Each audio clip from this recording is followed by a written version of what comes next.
ça partait d'une vraie sincérité, une vérité qui était liée à l'agence et que deviennent les agences aussi.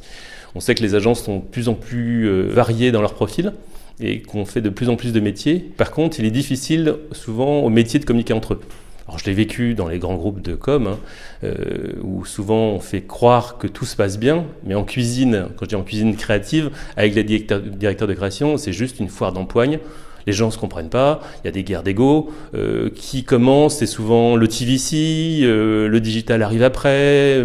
Enfin, c'est très très compliqué. Donc l'organisation d'une direction de création doit être un peu exemplaire. Souvent, je disais que nos directeurs de création doivent être aussi des directeurs d'hybridation dans l'exemplarité de l'hybridation. Donc nous sommes 5. Nous sommes 5, on ne représente pas un métier, on a tous un patrimoine et des sensibilités différentes, et on travaille la plupart du temps à 2 d'ailleurs, voire à 3, et on partage le même bureau à 5, on déjeune la plupart du temps à 5, mais on est très libre et on est assez échangiste dans nos relations.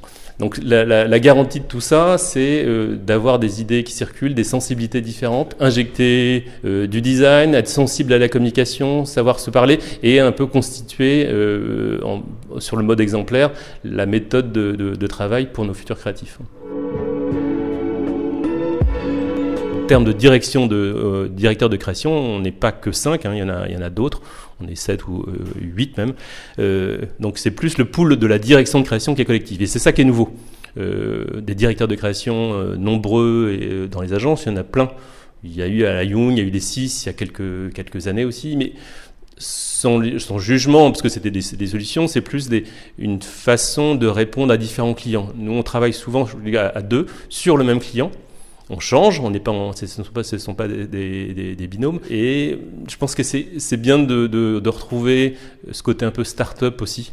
On est amassé, on casse un peu, on n'a pas un process super arrêté, ce qui perturbe parfois l'intérieur de l'agence.